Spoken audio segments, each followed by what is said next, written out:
Life is full of awesome what-ifs, and some not so much, like unexpected medical costs. That's why United Healthcare provides Health Protector Guard fixed indemnity insurance plans to supplement your primary plan and help manage out-of-pocket costs. Learn more at uh1.com. Ryan Reynolds here from Mint Mobile. With the price of just about everything going up during inflation, we thought we'd bring our prices down. So to help us, we brought in a reverse auctioneer, which is apparently a thing. Mint Mobile Unlimited Premium Wireless. How to get 30, 30, bit to get 30, bit to get 20, 20, 20, bit to get 20, 20, bit to get 15, 15, 15, 15, just $15 a month? Sold! Give it a try at mintmobile.com/switch. $45 up front for 3 months plus taxes and fees. Promo rate for new customers for limited time. Unlimited more than 40 gigabytes per month. Slows full terms at mintmobile.com. There's never been a faster or easier way to start your weight loss journey than with PlushCare. PlushCare accepts most insurance plans and gives you online access to board-certified physicians who can prescribe FDA-approved weight loss medications like Wegovy and Zepbound for those who qualify. Take charge of your health and speak with a board-certified physician about a weight loss plan that's right for you. Get started today at plushcare.com/weight loss. That's plushcare.com/weight loss. plushcare.com/weight loss.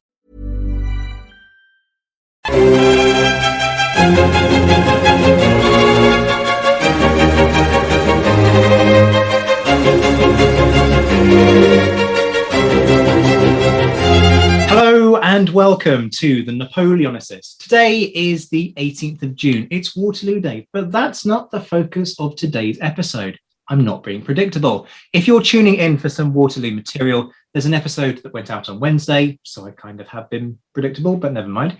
And if you scroll back through the Napoleonicist back catalogue, you'll find a huge Waterloo Remembered series, which went out this time last year. Today is an exciting moment for me because, forgive the self-indulgence, but a book is coming out with my name on the cover. It's called The Sword and the Spirit and is an edited collection of some cutting-edge, high-caliber research, not done by me, which is why it's cutting edge and high caliber, which was showcased in the War and Peace in the Age of Napoleon conference that I co-organized in London in 2019. You'll be able to get an exclusive discount on this title as a thank you for your loyalty as a Napoleonicist listener, but you'll have to listen to the end of the episode to get that because these things aren't easy in life. To give you a taster of the brilliant work on offer in this volume, I am joined by 4 of the authors who contributed to it.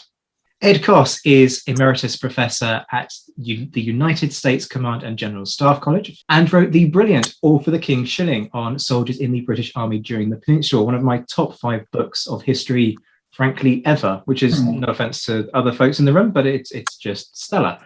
Vanya Bellinger, who lectures at the US Air Force. In fact, I believe, Vanya, you were involved in setting up their new Space Defense Program college stuff, which is really very cool. I'm a little bit involved in that too. Fantastic. But you're not here to discuss the defense of the stars because Napoleon didn't quite decide to try and annex them. You wrote, as I recall, The Woman Behind the Making of On War on the wife of Karl von Clausewitz, Marie von Clausewitz. We also have Andrew Bamford, who wrote Sickness, Suffering and the Sword, which is coming out in paperback in a couple of weeks, I believe. And he's also the series editor of the From Reason to Revolution series at Hellion, who've published The Sword and the Spirit. So in effect, he's been my very patient boss over the last few weeks. And last, but by no means least, we have Silvia Gregorio Sainz, who is a lecturer at Oviedo University out in Spain. They're all wonderful people, partly because they put up with me editing their work for the last year, but mainly because they're incredible researchers. Welcome, everyone. It is great to have you on The Napoleonicist. Thank you. Pleased to be here. Let's dive straight in. Ed, I'm going to go with you, first of all. Folks know that I do occasionally like to sort of poke the hornet's nest that can be the cult Napoleon. You haven't so much poked the hornet's nest as taken a sawn-off shotgun to the hornet's nest and blown it wide apart. Because if you are an inveterate fan of Napoleon who refuses to believe there is the smallest blemish on the guy's character, this is going to make for very compelling but also very awkward listening. I'm not going to spoil anything other than to say that Ed's research was the focus of a keynote lecture, and boy, it did not disappoint. Ed, give us a 5-minute summary of your research on Napoleon. it's going to irritate people. It just will. But like you said, Napoleon is always presumed and is always presented as a stable genius, unfettered by personal quirks like the rest of us, and nearly immune to the psychological trauma, even though he'd been at war for 2 decades. So a careful examination, prodded by 5 of my students who are clinical psychologists, a careful examination of his words and those who either heard or recorded them cast serious doubt on his portrayal of him as a stable genius. These mental health professionals, as we'll get into detail, they agreed in the end, independently and unanimously, that Napoleon seemed to exhibit behaviors consistent with narcissistic personality disorder, depression, possibly bipolar, and maladies likely related to traumatic brain injury.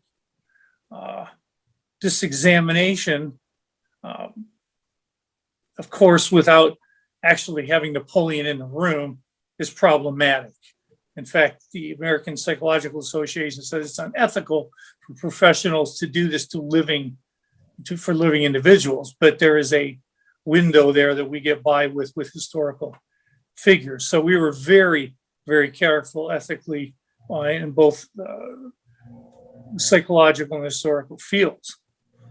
The related challenge then was finding a way for me to put Napoleon in the room with these psychologists, given the 200-year gap. And again, the decision was made to limit the research to either Napoleon's actual words or those who were in the room and recorded them, trying to reduce that distance as much as possible. And I'm trying to cut down 55 pages to 5 minutes, so just, pardon me. We examined thousands of pages of Napoleon's words, thousands of them, just trying to get him that one step closer to the examination room. But then even our study must be remembered, it's not definitive. It's but an approximation. So you'll hear phrases like might be, perhaps, it might have been, because that's the best we're going to come up with. We actually had no expectations Napoleon would present behaviors consistent with any mental illnesses. This whole thing was begun because we were trying to see what effects, if any, that PTSD might have played in Napoleon's decision-making. Because how can you, 1 out of every 3 to 4 of my students had PTSD. So how, after 20 years, can Napoleon not have PTSD? What we discovered, of course, was something else entirely. He repeatedly and consistently exhibited behaviors of narcissistic personality disorder, like I mentioned. There are 9 categories. He exhibited it for 7 of them. You only need 5 to get the diagnosis. And these included, I don't want to go to all of them, grandiosity, fantasies of unlimited success, believes he is special, lack of empathy, arrogant, etc. He hit those repeatedly and strongly so that there was unanimous consent that they thought that he was definitely in that disorder range. Again, this is not me spitballing psychological analyses. These were me presenting historical information to clinical psychologists. So what they came up with in return was often surprising because I had initially driven in that direction. What they came up with was, again, unanimous belief that he was somewhere in the bipolar depressive continuum. And that he exhibited these behaviors from when he was young all the way through to the end at St. Helena. There was also concern that he had suffered traumatic brain injury, because I'm somewhat familiar with that through athletics and the TBI that my soldiers get from getting blown up in MRAPs and things. And this is a serious deal. Anytime you get knocked out, anytime you see stars, anytime you've had, back in the day, they used to call it getting your bell rung. Those are traumatic brain injuries, and then they're scaled. Well, Napoleon managed to get himself knocked out twice. The first time was 10 days before the coup of Brumaire. And that's an interesting thing because, again, it will lead to the so what of why do we care about this analysis. Napoleon is just this trivia, but he got himself knocked out for several hours. His horse stumbled, threw him to the ground. The impact was taken by Napoleon's skull. That would be a type 1 TBI. That's serious. And if you think about his erratic behavior and near psychological collapse during the coup, that very well could have been related to traumatic brain injury. So the second time he decided he could drive a 6-horse carriage that he had no experience with, it took off. He hit a rail. He got thrown out, and he knocked himself out. In fact, he said at that point he thought he had died. So these things, when the brain gets smashed against the cranium, these things have serious emotional, psychomotor, cognitive issues, and you just don't get away with them. And once you have one, it's twice as likely you'll have 2, and 4 times likely you'll have 3. So these things are something to consider. And then finally, it turns out that our initial driving PTS hypothesis was totally wrong. He appears to have suffered few to none of the dreams, flashbacks, distress, etc. He wasn't unable to articulate events. He didn't exhibit persistent or exaggerated negative beliefs. He didn't have persistent negative emotions about shame or anger or horror. In fact, he gave the impression he was free of all these symptoms, which is pretty remarkable given his time at war, and that 1 million French soldiers died under his command, not to mention all the horrors of the battlefield that he had seen. So we dug into that, we being the students, and then me listening very carefully. But they determined that one of the characteristics of the narcissistic personality disorder, the lack of empathy, turns out likely protected Napoleon from the kind of moral injuries that most people suffer in PTSD. In other words, if you don't care enough, it won't bother you. And who knew? And this flaw in his emotional makeup meant that the needs and experiences of the soldiers didn't have a serious impact on Napoleon's emotional state. That's important, because he never once, in all the thousands of pages he dictates on St. Helena, he never mentions the soldiers and their sacrifice a single time. So what? I would say that the most intriguing aspect of this is what effect this might have, understanding this, on historians who assess Napoleon's conduct, knowing that he is not in a stasis from one year to the next, or from beginning to end. There are a lot of incident-specific psychological issues that ought to be taken into account. Like, what's he think about really when he's going to Russia? It's more than megalomania.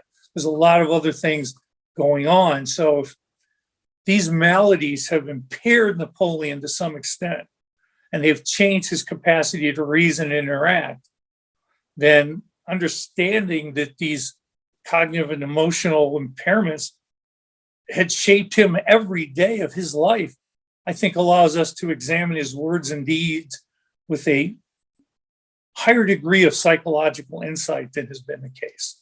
Every time I hear about this, it staggers me. But then I kind of sit back and think, this is Napoleon. Why are we surprised that he was an extreme narcissist?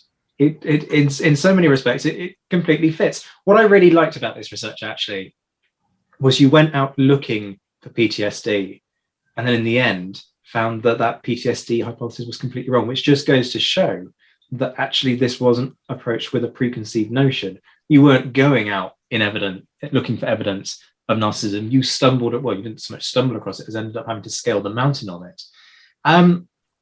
There are going to be folks from the pro-Napoleon camp who are going to want to dismiss this off the bat without bothering to engage with it properly. And folks do bother to go engage with it, because having read these chapters many times, I can tell you it's utterly meticulous in how it goes about putting across the case for this. But give folks a sense of how you dealt with that problem of, you've got somebody who's been dead for 200 years.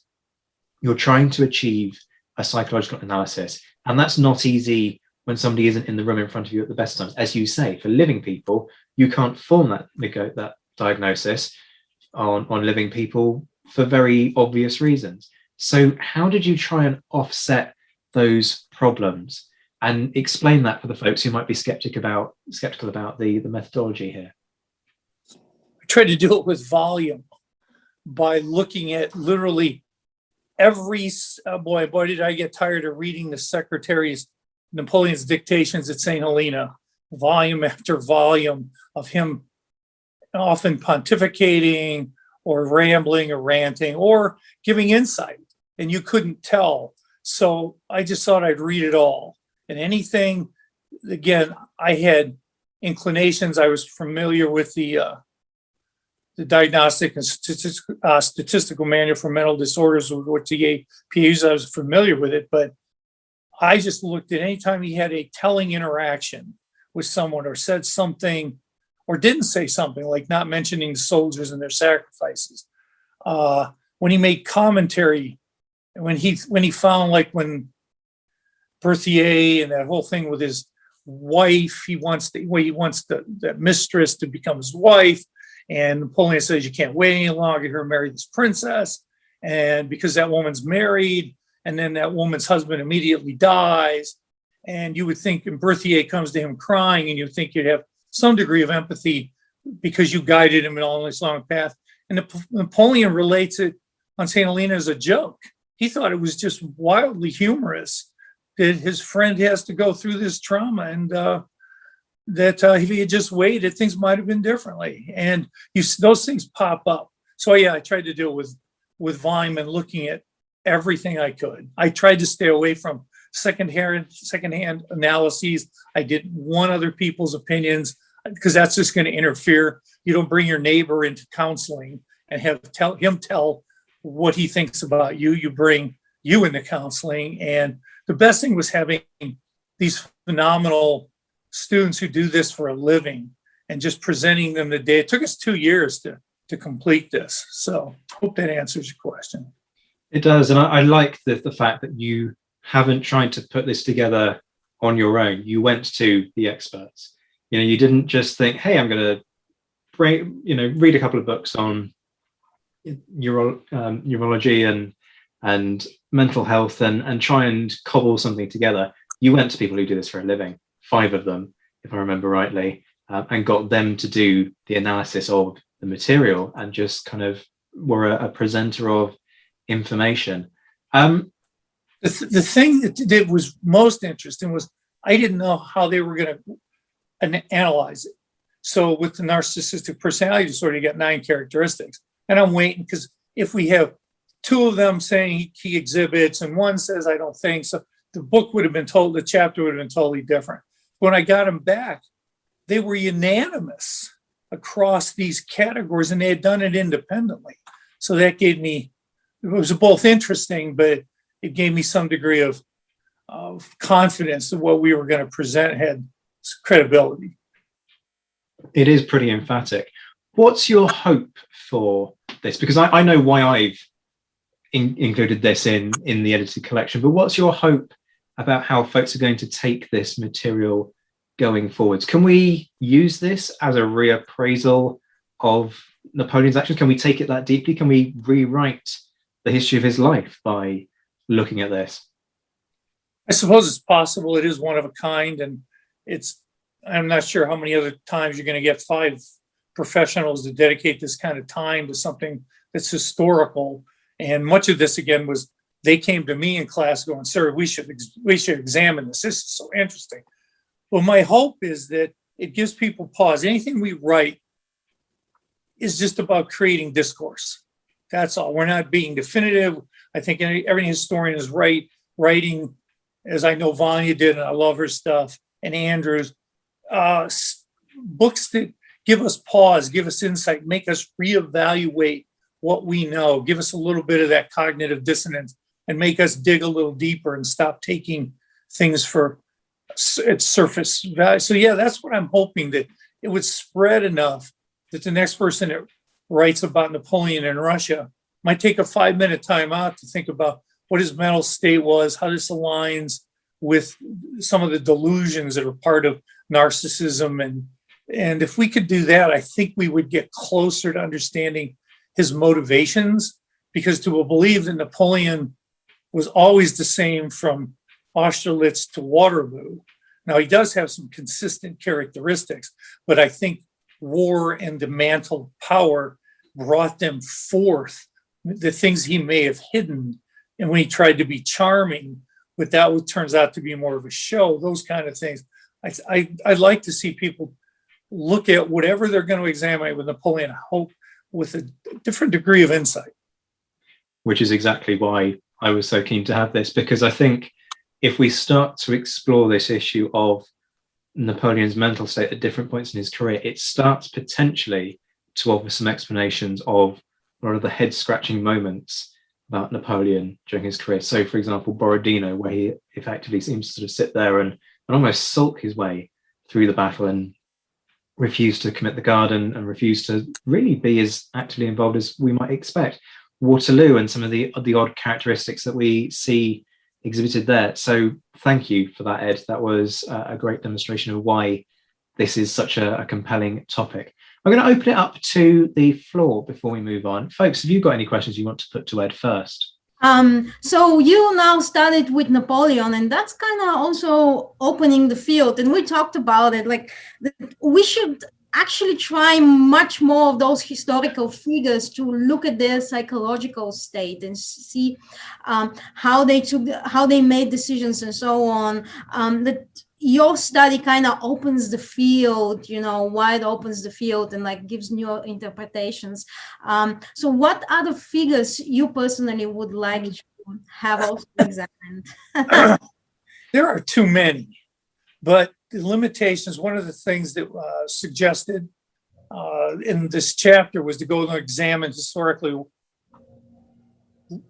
who's done this before. And mostly it turns out that it's either historians with no psychological background trying to do this armchair stuff, which doesn't help us at all. Or when it's done by psychologists, they don't know anything about history, and they base all their analysis on one secondhand biography.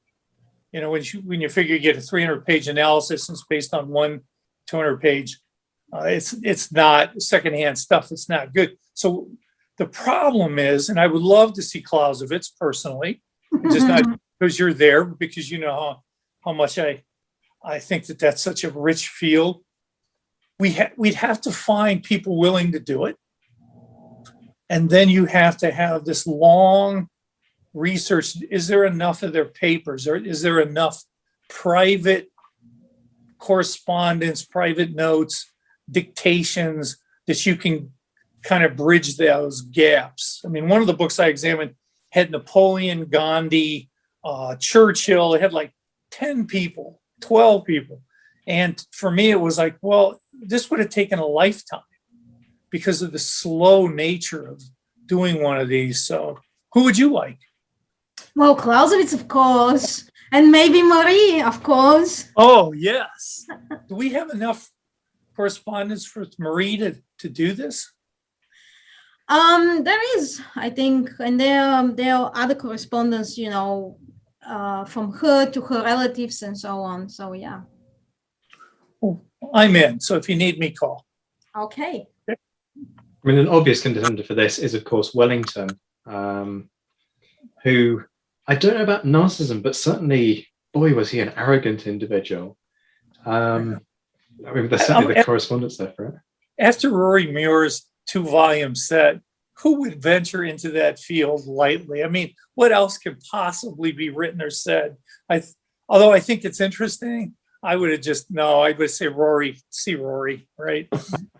Okay, well, Vanya, since we've been discussing Clausewitz and Marie von Clausewitz, let's move on to your chapter now. This is a very different tech. In fact, all of these look at very different areas and have different kind of aims behind it. It struck me when I was writing the editorial for this that yours is about reframing a misconception about an individual. And I won't say any more than that. I'll let you take it from here. Okay, thank you. First, because I work for the US government, I have to state the standard disclaimer now that the opinions expressed by me today are my own and do not represent those of the US government, the Department of Defense, or the Department of the US Air Force. So after that out of the way, I can talk about the chapter. Now, my chapter studies the actions of Karl von Clausewitz in the 1815 campaign. More specifically, the Battle of Ligny, which precedes Waterloo, and then Wavre, which is the twin battle. Waterloo's twin battle, where the 3rd Prussian Army Corps prevents Grouchy from coming and supporting Napoleon. Clausewitz, in those battles, he is the chief of staff for the 3rd Prussian Army Corps under the command of General Thielmann. Clausewitz's performance in 1815 is the subject of controversy. Namely, there are claims that he was too timid. That's also the title of my article, A Timid Staff Officer. And he did not boldly send his men into the battle. And these claims are particularly damaging for Clausewitz because in On War, that's one of the main points in On War, where he emphasized always bold actions, take the actions. So there is this discrepancy or perceived discrepancy between his own actions in war and what he wrote later in his theoretical work. After close examination of those two battles, I argue in my article that there isn't much evidence for Clausewitz's alleged timidity. He actually drafted brazen plans, especially after Wavre, trying to draw Grouchy's men further and further and destroy them. But those plans simply did not pan out. You know, that happens in war. You make bold plans and they do not work out. And more importantly, the analysis of Clausewitz's actions provide us with better understanding of his writings, especially when it comes to the interplay of chance and probability. Also intelligence. After reading his actions, you come to understand why he was so critical of intelligence, you know, because they had such a huge problems with intelligence in the Napoleonic era. But also the challenges of building a modern general staff, because this is the beginning of the modern general staff. So they build it, but there is still problems here and there. And also the strengths and weaknesses of coalition warfare, which famously Clausewitz wanted to write a chapter on Allied commander that he did not finish. But I make the point that comes most likely from that experience. And the indirect reason for my article was actually 2 years ago. There was this huge brouhaha debate on social media, and namely that new military historians like me, people who write books on the wives of famous men or so on, they cannot write real operational military history. So I took it a little bit by heart, and I wanted to write I wanted to write something on operational history, but do it with the way we in the new military history write, you know, to have more on psychological forces, you know, the psychological environment, but also the role of the media, because actually how those battles are shaped, or our perception about those battles are shaped also by media controversies. Also the confusion, you know, I did not want to write just the battles, you know, that troops went there and so on. I wanted to see this 360, almost 360. I don't know if I succeeded, but that was my goal, like this 360, what happens in the mind of a commander. And Clausewitz was not the commander, I should say, he's the chief of staff, but like what happens in the mind when you have to decide how to proceed in battle. Vanya, thanks very much for that. folks won't have seen this because, podcasting, you can't see the face. And even if this is on YouTube, they'll have focused on your face rather than mine. But the face I pulled when people suggested that modern military historians can't write strategic history was not a pretty one, because it's, I wouldn't use an expletive on the Napoleonists, but that's about as close as I would come to using an expletive. It's absolute nonsense. This also gives us a start of a sense of why this book is called The Sword and the Spirit, because it goes back to that famous quote by Napoleon, that the spirit about, which is mightier in effect, which will conquer which, the sword or the spirit. And we're starting to see that in kind of the psychological element, the role of individuals in shaping the events themselves, and which ultimately ends up being the greater factor in play. What I am really struck by about this is the fact that people were quite so kind of vociferous in their criticism of Clausewitz, in the sense that they see an inconsistency between what he writes and supposedly what he did. Now, you've proven that actually there is no inconsistency, but it always struck me as a bit peculiar that, people can't take the fact that he might have learned something from his experiences anyway. So do you think people are going to kind of judge him differently now off the basis of this article? To be honest, the battles, they've always been kind of, there is the controversy, but it will always as an undertone. And Clausewitz was also in that battle, and Third Corps was ineffective and so on, and that's Clausewitz's fault, and then move on. Even, Clausewitz's biography, Peter Porret's biography of Clausewitz in the State, which is the standard biography, even there he kind of repeats all the claims, and then just moves on and says but we need more study of it, and that's it. So these claims, they've been repeated, but no one wanted to actually look down, because it's a lot of material. You have to go to a lot of material. There is actually gaps in our knowledge. There is gaps that I also had. And yes, there is a huge period of time. He was 35 when he participated in the campaign, and he continues writing on war after that for the next 15 years. So yeah, that's the experience. We see the man, the military man who comes, looks back to his own experience and writes about it.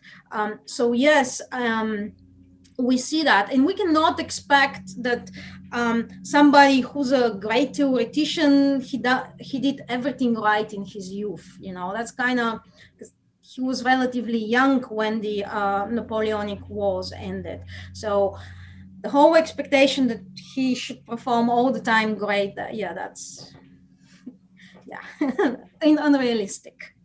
What I also really like about this one, Vanya, is how it demonstrates the value of just starting over with research, not relying on all of the perceptions and all of the stuff that's been written before, but actually stripping everything back, going back to the archival documents and saying, actually, is there any real evidence for this? And I think all too often historians are guilty of being lulled into that slightly complacent, slightly easier approach of just taking another historian at face value. And that, of course, is how we get the Chinese whispers effect. So give folks a sense of what you consult over this, because it's, as you say, it's a substantial body of material that you draw upon. So I started actually, my first book was on Marie von Clausewitz, and what I used in that book was the intimate correspondence between Karl and Marie. But actually, and I have to say now, I'm also guilty of that. Because most of Clausewitz's letters were published. So when I wrote my book on Marie von Clausewitz, I did not have much time to look at Clausewitz's letters and compare, with the originals. So actually, I went back and first looked at his letters.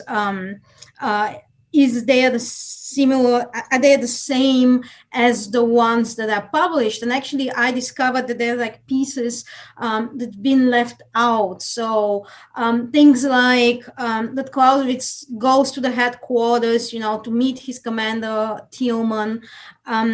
And until now, we always thought like that relationship was really great, because that's like later letters Clausewitz write how everything is fun in the game. I mean, they have, it's a very spirited headquarters, but actually in the first letters, you see that Clausewitz writes to Murray that he arrived in the headquarters and Thielmann was very kind, but Clausewitz could not shake down the feeling that Thielmann was expecting somebody else. He was not so happy to have him as chief of staff. So and that kind of gives us from the beginning that there was these two men had to develop really quickly a relationship. They did not know each other or knew each other very, they were just from evenings and so on, but they were not friends. And how quickly they had to put this whole core, how quickly they had to do. Another thing, and it's been known that Clausewitz was really in pain throughout that campaign, that he was taking a lot of opium, but like looking again at the original letters, there was like whole parts that were taken out, just telling us how much he was in pain, so I had to go and like, oh my God, that kind of gives you a little bit more insight what was going on there.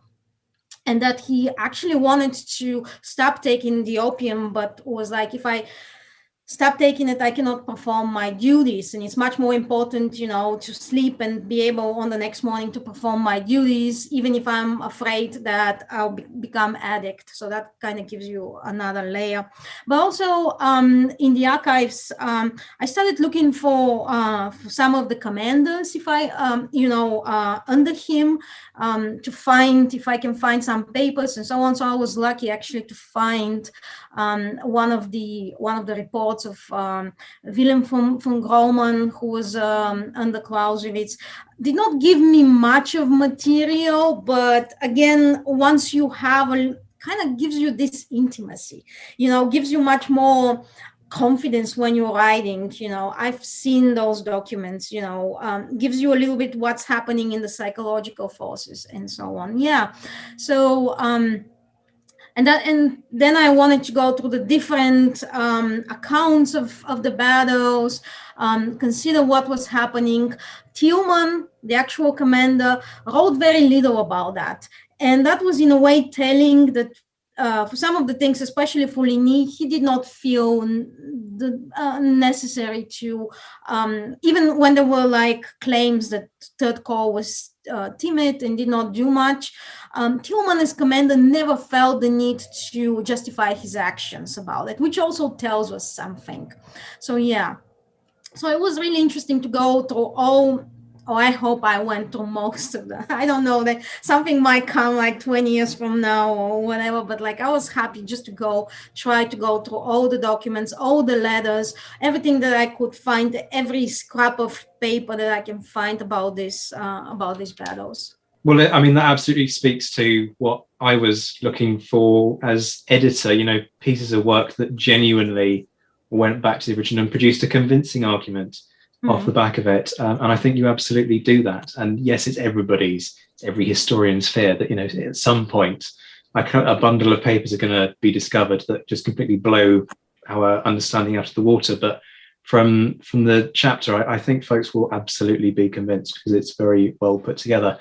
Again, let me open it up to the floor before we move on. Folks, have you got any questions? I do.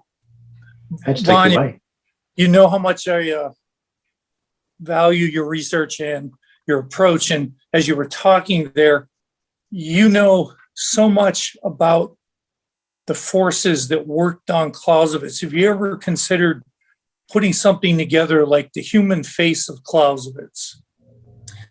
So I should probably not say too much, but like I'm so anxious to go back to the German archives and go through the letters again, through his letters. There might be something more there, but there might not be. But there is enough material to think about it that most likely need a new biography for Clausewitz, and that not so much. Peter Poré is great to explain. Poré's biography is great to explain Clausewitz, the ideas of the time and so on. Donald Stoker is very good at explaining Clausewitz as a commander, or his, overview of his military experience. But yes, we don't have anything on Clausewitz the man. Clausewitz the man is always kind of suppressed by Clausewitz, the theoretician. Or we always look at the failings of Clausewitz, the theoretician. But I think if we understand a little bit Clausewitz the man, we can understand a little bit his writing. So the other way around. So yes. Oh, brilliant, outstanding. So we've heard it here first. Coming in 20-something, Vanya Bellinger's new biography of Karl von Clausewitz. And if anybody else tries to snuffle it from her, we will claim copyright on the basis that you said it here first. So there you go. That's Napoleonicist exclusive for you. Let's take it now to Andrew.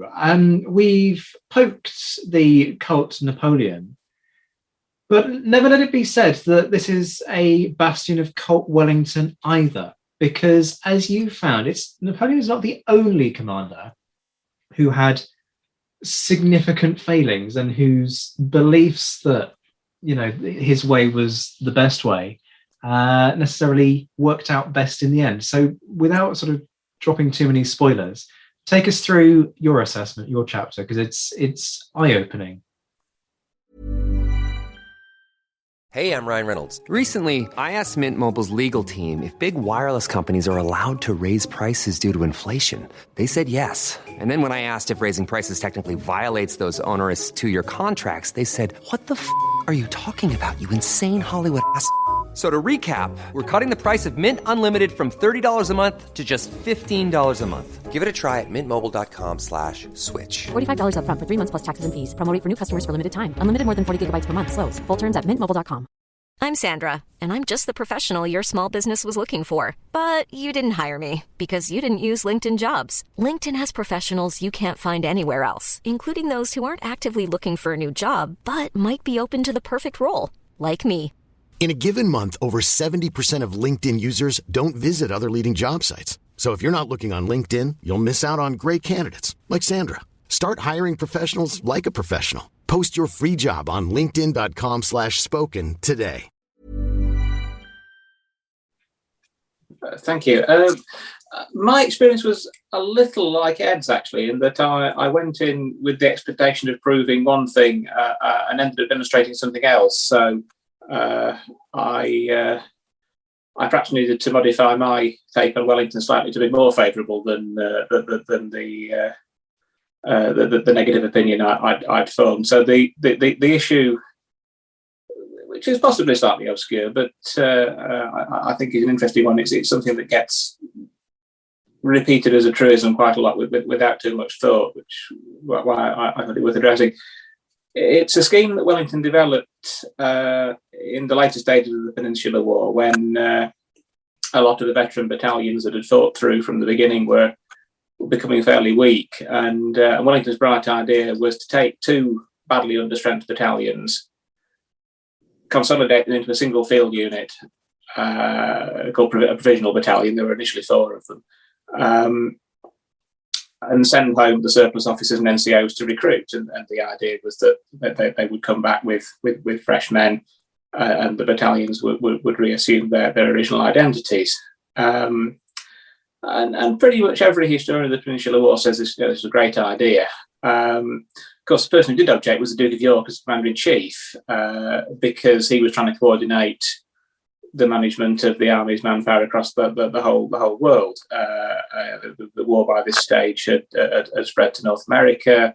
There were imperial commitments. A little bit later on, there was a commitment in Northern Europe, which is something I've written on elsewhere.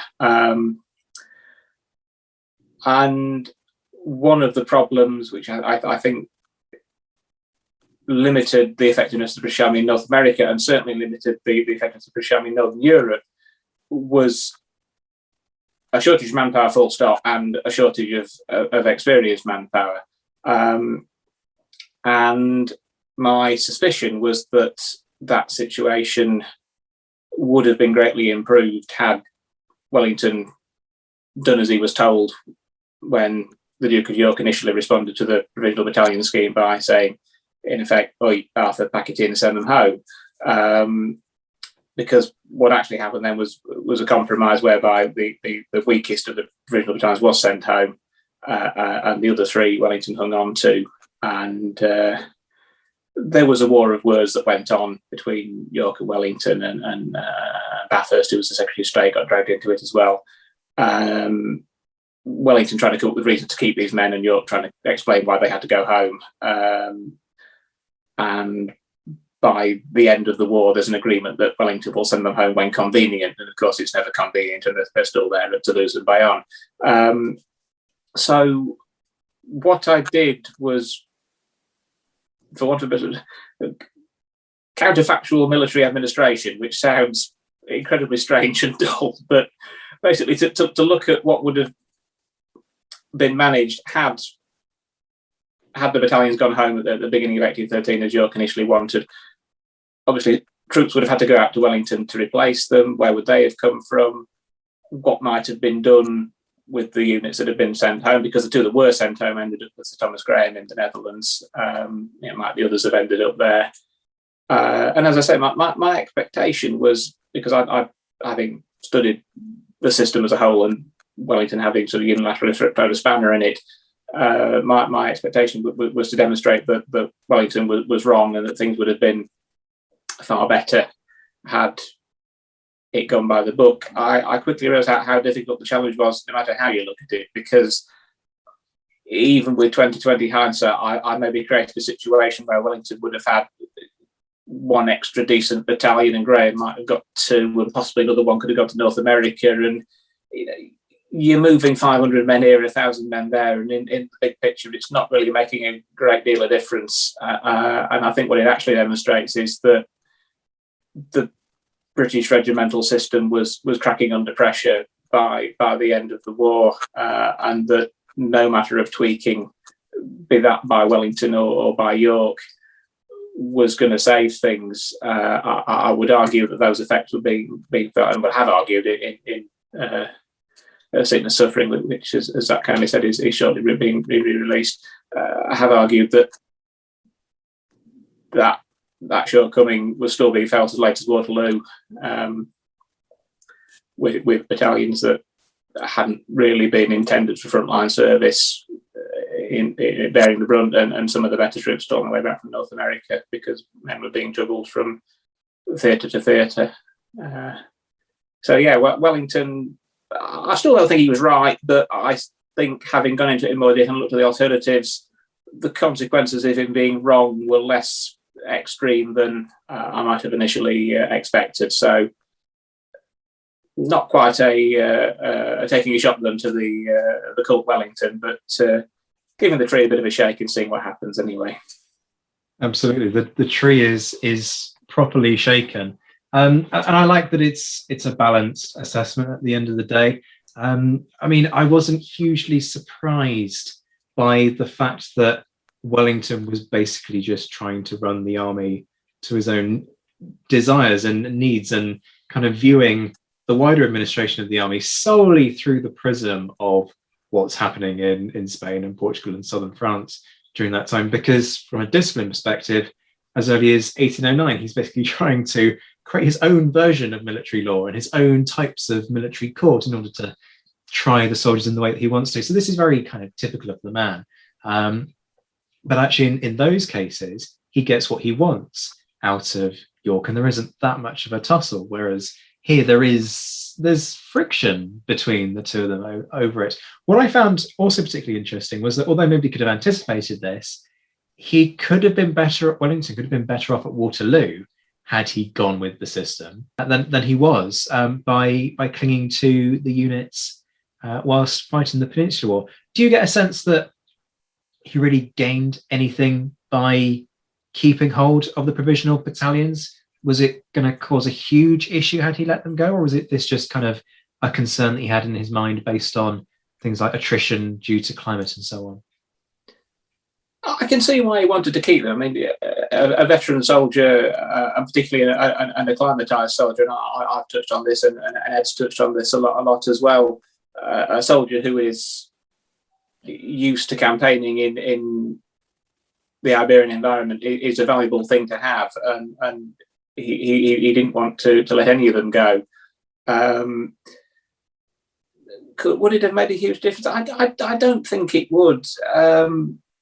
There was an option that was being considered to bring troops across from the force that was serving on the east coast of Spain. He could have gained a couple of battalions from there if he'd gone with York's plan. That they were acclimatised, and then they might not have had quite the combat experience.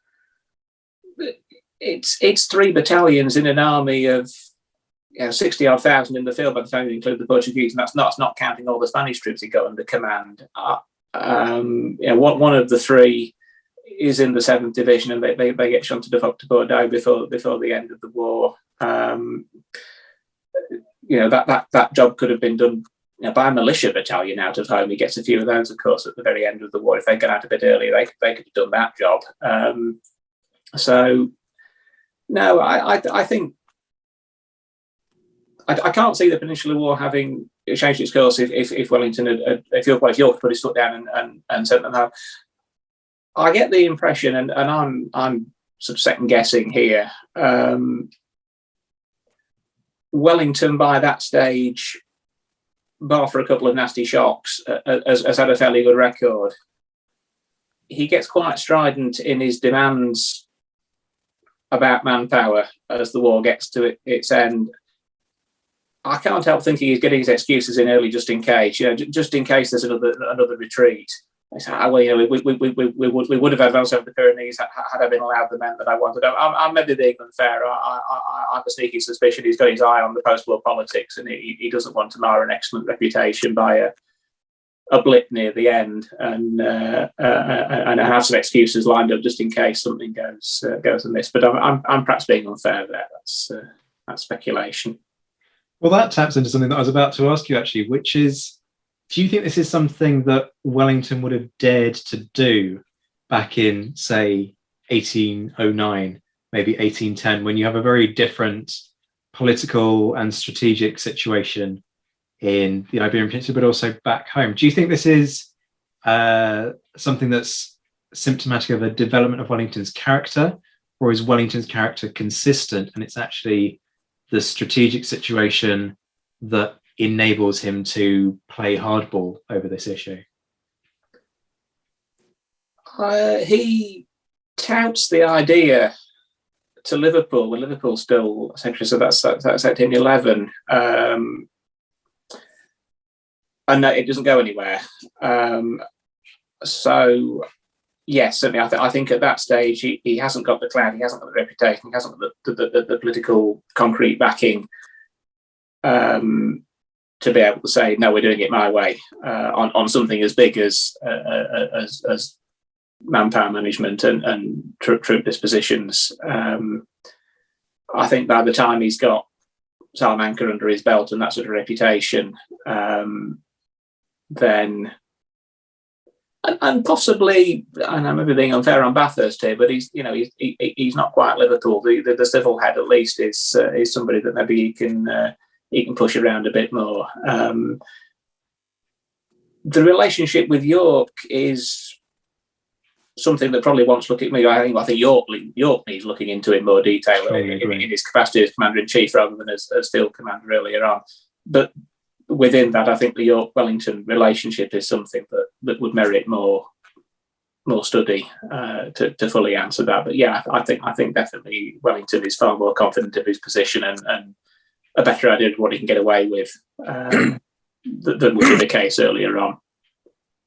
Yeah, I strongly agree with that. A decent study of the Duke of York throughout his career is long overdue. It's been a real frustration, actually, from my side of things, because I wonder if there's actually marked continuity between what York does before the Mary Ann Clark scandal in 1809, which for folks who aren't familiar, York effectively, after the disastrous campaign in the Low Countries in the mid-1790s, tries to implement a series of reforms to professionalise the officer corps within the army, including trying to place limitations on abuses of the purchase system, and then is subsequently accused of having been complicit and aware of his mistress using her personal connections to take money in return for favors to encourage an abuse of this purchase of commission system. And so he resigns and then comes back. And I think actually that gap ends up interrupting a series of reforms that he's trying to implement, particularly in terms of wider discipline. So yes, if somebody's listening, because I'm not going to get to it anytime soon, much as I would love to do it, please produce a decent study of the Duke of York, really going into the detail, not something just kind of light and skimming over the top, please. But enough about my demands of the research community. Last but by no means least then, thank you again for that, Andrew. I'm going to say just one word by way of introduction of Silvia's chapter, Popham. Silvia, the rest is for you.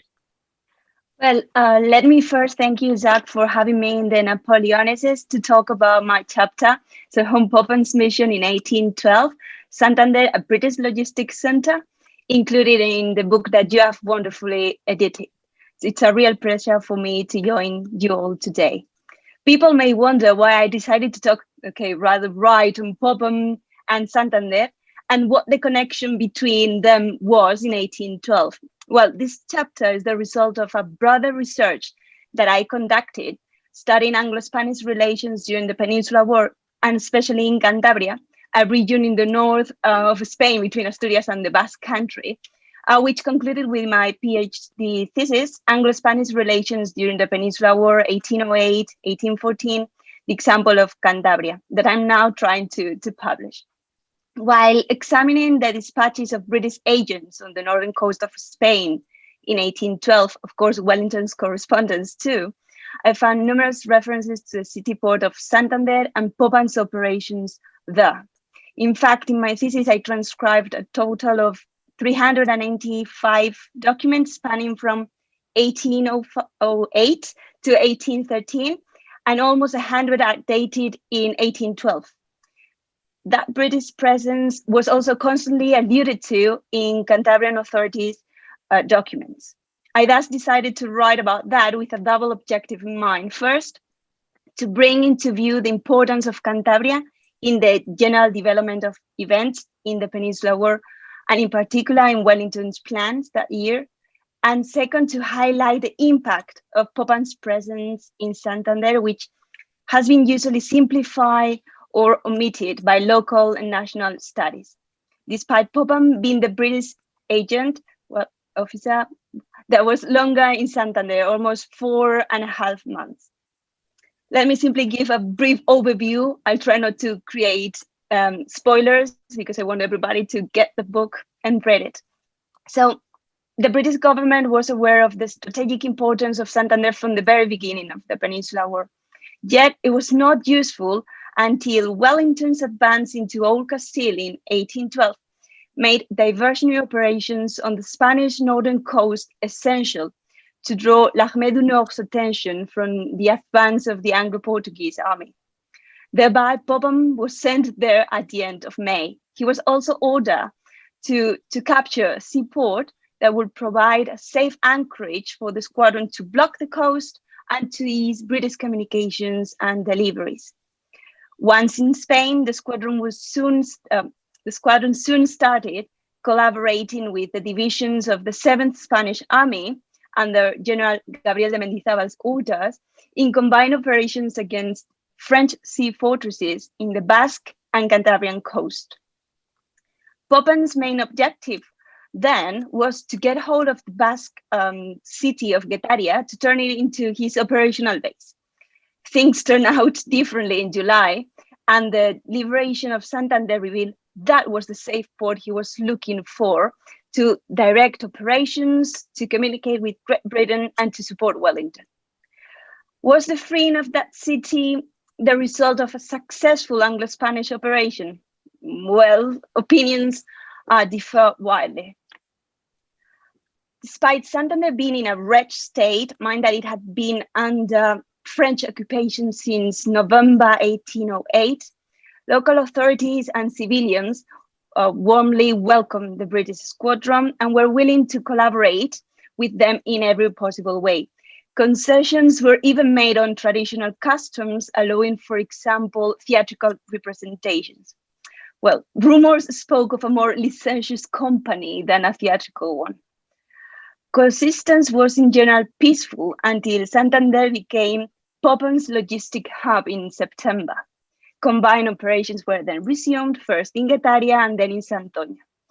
Those attacks were successfully diverting French attention, but Popham was not completely satisfied with Mendizábal's collaboration or lack of it.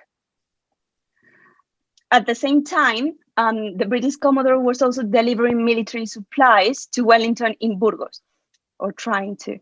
Although the advantageous qualities of Santander port were unquestionable, those deliveries inland revealed its main drawback, a severe lack of transportation assets and security. Popham, however, was determined to turn that place into an official operational base and a port of communication with Great Britain. Thus, that was not possible, though, as Wellington explained, Santander would not be a safe enough port for those purposes until the Anglo-Portuguese army had effective control of the river Ebro. Being Popham's logistics hub was not an easy burden to bear for Santander inhabitants. The city was overwhelmed and the atmosphere turned strained. Also, Wellington's retreat from Burgos and the enemy's proximity caused a growing fear of reprisals toward those collaborating with the British squadron, and that new attitude deeply frustrated Popham. He did not suffer that long, since in December, Santander did not offer a safe position anymore. Popham was ordered to return to Great Britain and his mission was over. What conclusions could I draw? First, the strategic importance of Cantabria in 1812 for the general development of the Peninsula War is confirmed, as well as the significance of Popham's diversion operations, although rather improvised. Also, the city port of Santander emerged as a potential logistics center for the forthcoming campaign. This again speaks to why this volume is called The Sword and the Spirit, because it's looking at the interplay of individuals and their characters on the course of events. And I should say this is not the only, I can't believe I'm saying this, but this is not the only chapter in this volume that deals with Popham. I mean, there is this running theme with Jacqueline Reiter on Napoleonic Twitter about Popham bingo and the ability for this guy to appear literally everywhere. And there are 2 chapters, so literally a quarter of this book ends up talking about Popham. It's just bizarre. Such is the nature of the guy. I was struck by what you said about how it was quite difficult for Santander to end up being Popham's logistics base, which says a lot about the self-importance of the guy, that, you know, you've got this individual who's trying to say, this needs to be an important point of communication. Wellington's going, strategically, that doesn't make sense. Just sit down and be quiet. And Popham just being a maverick about the whole thing and deciding to do his own thing. I mean, with Popham and having to talk to and engage in a diplomatic discussion with the locals, do the 2 kind of work with Popham's kind of arrogant, pompous attitude? Does he grate on the locals? Okay, with the local authorities and the provincial ones, in some way, as they were trying to please him, he was quite happy with that situation. They were trying to do everything he said, or they were trying to give him and the squadron anything they needed. The problem came with Mendizábal, because he was a Spanish general, high-ranked one, and the relationship between them was quite different. Indeed, there are lots of dispatches in which Popham criticized him, complains about him, because he was saying that Mendizábal was not collaborating in the right way, that he was not a good general. So it really depends on who talks about him. And one of the other things I find really interesting, I don't want to give too many spoilers here, is that Popham, being Popham and having incredible access to the British press, manages to ensure that his perspective is well represented amongst British newspapers, as your research kind of goes into. So I guess my question is, I mean, this comes quite late in Popham's career. It's post Walcheren, and folks will know from my discussions with Jacqueline on previous episodes how Walcheren doesn't work out particularly well for Popham.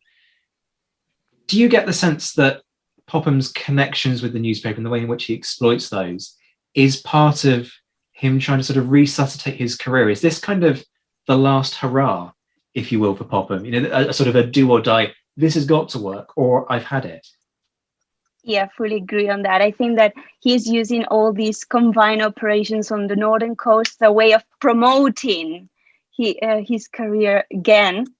So yeah, he's using the media or the papers to do that, because at the very beginning, you realize that when you are reading those news, all the news are positive, all the vocabulary used to describe them is positive, when sometimes it's not that positive what's happening there.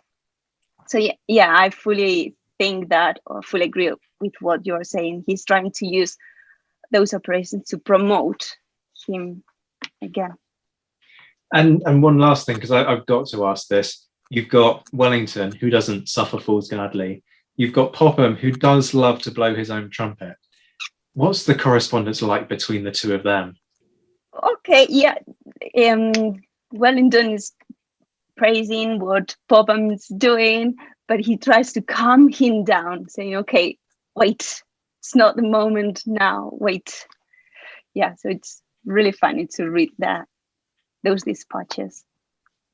Silvia, thank you very much for that. And thank you, all of you, for your input this afternoon, folks, because hopefully this has given people a sense of not only the variety of perspectives, the variety of approaches to studying Napoleonic history as a whole, but also kind of the great kind of state that research is in the field. But I just want to finish off by going around the room and kind of asking, what are your next projects, so that folks can kind of stay in the loop, if you will, about your current research and what we can expect from you in the future. Ed, do you want to start us off? I've got two things. One, I'm looking, partly prompted by you, at Napoleon's suicides attempts and how all that fits into a psychological makeup.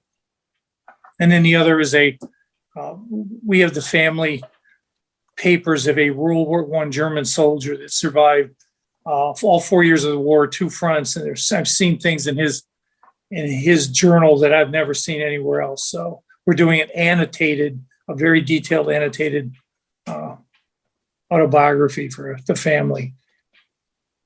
Fantastic. Well, that's two very different things, but great things to look forward to. Vanya, what about you? I'm about to submit the last version of article on laws of war, or the Lieber Code, which comes in the American Civil War, and what is the connection to Clausewitz? Because it's always been like here and there mentioned that Francis Lieber, who wrote the Lieber Code, was influenced by Clausewitz. I was looking at that. And Andrew's talk, your conversation with Andrew just, yes, I forgot completely about Wellington and his attempts to improve laws of war. So I have to put that passage, like in my own article, because it's important moment. So thank you so much for that. And don't forget that you've got to start writing that new biography of Clausewitz. So we've just given you extra work to do. Yeah, this is going to happen. Andrew, what about you?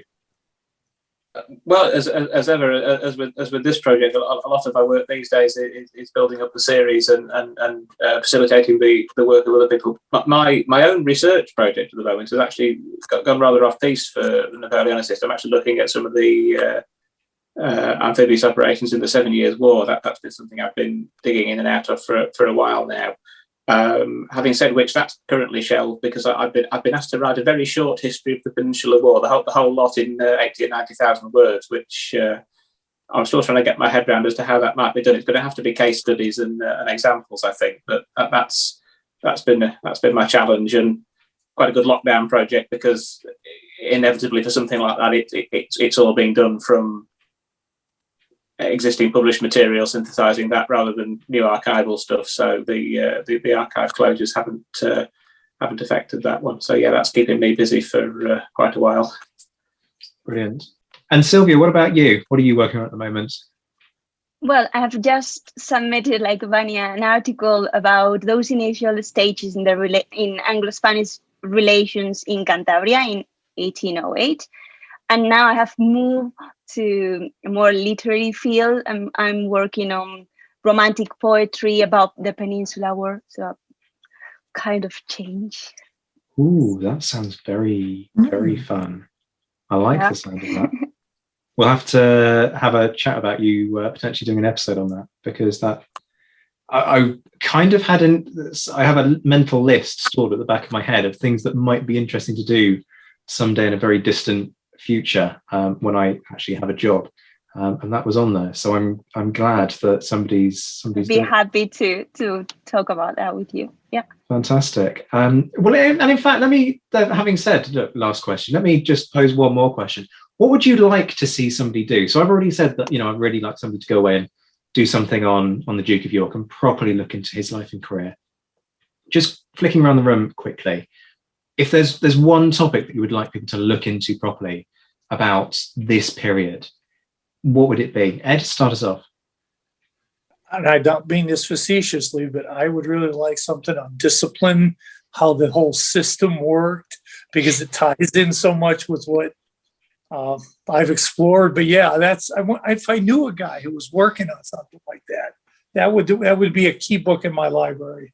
Yeah, but I'm sure that guy wouldn't do a decent job of it. And if he did, he would bore the listeners of his podcast endlessly with what he'd found. So I think not. So, in jokes aside, Vanya, what about you?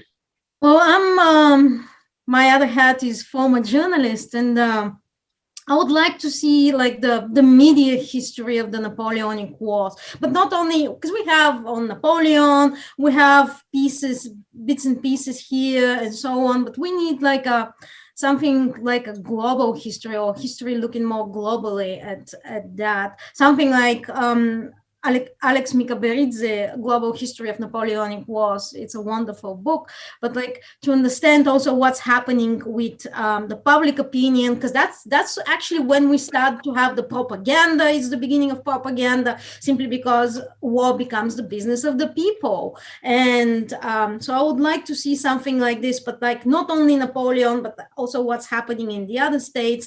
What is the British propaganda, the whole jokes with Napoleon, just looking at globally, not just piece by piece. Absolutely. That was something else that when I was doing some research on caricatures and British newspapers, 4, 5, 6 years ago now, I was thinking, how the hell has somebody missed this? Because the scope, and I was looking at it specifically from the British perspective, nothing's been written properly about that for, looking specifically at Napoleonics for 50, 60 years. Yeah. So even a country-based case study is crying out to be done, but an international history would be just fascinating. I really like that. So shall we add that to the list of things that you're going to do? So you're going to do a Clausewitz biography, an international history of newspapers. Oh God, my list is very long. Andrew, what about you? Clearly you're going to commission all of these titles.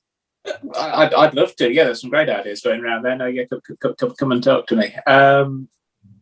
Well, you've stolen mine, because you've stolen the idea of study of York, which is my stock answer to this. So I've been thinking on my feet there while everybody else has been talking.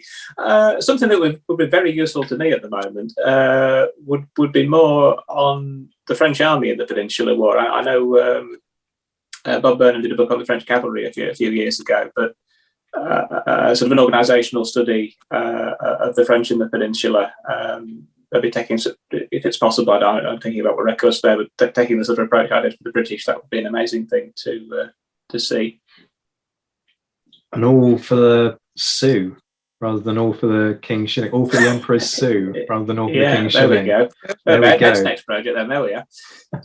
Problem solved. Yeah, I mean, that's an interesting one, because we've had one for the Grande Armée, haven't we? Which was Michael Hughes's Forging Napoleon's Grande Armée, which tapped into some interesting themes around primary group 3, which is raised in Ed's work. But yes, one for the Peninsula will be really interesting, not least because of the ability of the French armies to just keep taking punishment and reform with a speed that surprised even Wellington. I mean, the obvious example there being the aftermath of Salamanca, but they repeatedly find that ability to just reform and retake the field. And Wellington sort of ends up looking over his shoulder going, but I dealt with you. Why are you back already? So yeah, same again after Vittoria. So it's how that happened and whether there was a distinct French in the Peninsula military culture as against the Grande Armée military culture. Yeah, that would be worth seeing. Fantastic. This is great. We've got the future of Napoleonic research mapped out. Last but by no means least, Silvia, what about you? Well, British romantic poetry about the Peninsula War. That would be a great topic. And I was going to suggest something similar to what Vanya said. The press dealing with, again, limited to the Peninsula War. So it will be part of that. Fantastic. There we go. We have a whole kind of sub-series mapped out. Andrew looks delighted because, of course, he's going to make a huge amount of money commissioning these titles. He's not, folks, because in reality, with the best will in the world, and Hellion is fantastic. And if folks are listening, I do. This isn't me sucking up to my series editor here. The experience of publishing with Hellion has been an absolute dream. But yeah, folks, if you're looking at commissioning, if you're looking at writing something on the Napoleonic Wars, take a look at how Hellion do things. Have a chat with Andrew because it's well worth it. And the other great thing about Hellion is that they price their books reasonably. So rather than some publishing presses which have great reputations, but then price their books up sort of £100 a copy, you can buy yours at a reasonable price, which brings me on seamlessly to advertising this edition, which goes out, and this is really bad, I should know the retail price of this one, and I'm afraid I don't. Andrew, I should as well. Somewhere between £20 and £30, I would guess. That sounds about right. This is brilliant. I should have prepared on that one, shouldn't I? Really, I should be getting a rap on the knuckles from our marketing department for not having the figure at my fingertips. Well, anyway, folks, listen. In America, Zach, it's $39.95 over here. Okay, $39.95 over in the States. That's in USD.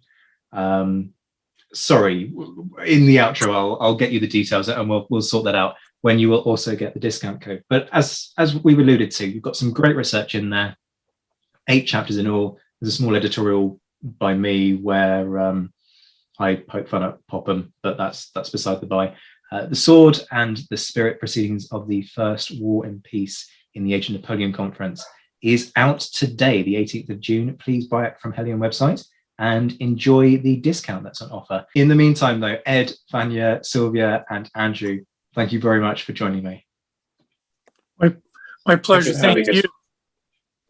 That was Ed Coss, Vanya Bellinger, Andrew Bamford, and Silvia Gregorio Sainz, all amongst the 8 historians featured in The Sword and the Spirit, which is available to buy from hellion.co.uk right now.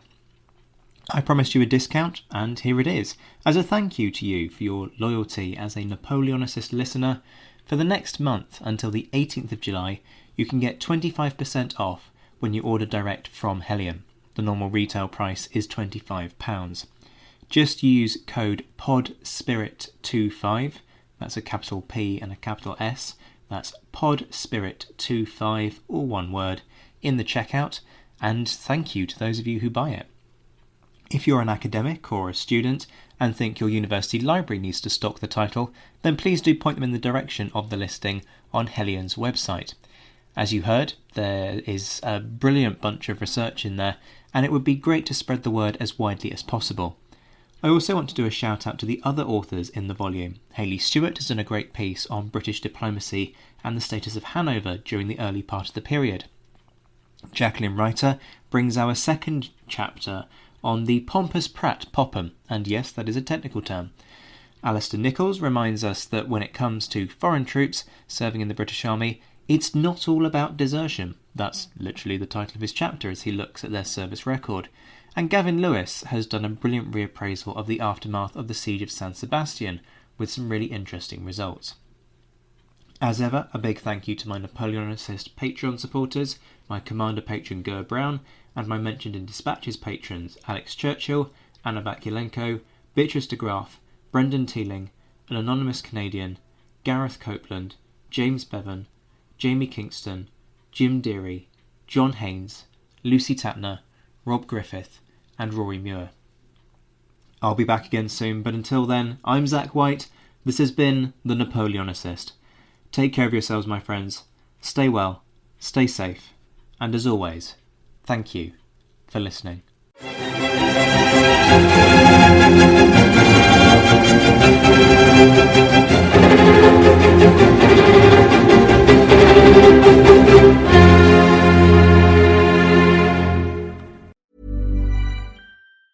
Want truly hydrated skin? Meet Osea's Body Care Breakthrough Hyaluronic Body Serum. It's clinically proven to increase hydration by 161%. It's lightweight, fast-absorbing, and delivers 24 hours of hydration for silky smooth skin without any sticky afterfeel. Treat your skin to clean, vegan skincare from Osea. Get 10% off your first order with code SUMMER at OseaMalibu.com. That's OSEA Malibu.com, code SUMMER.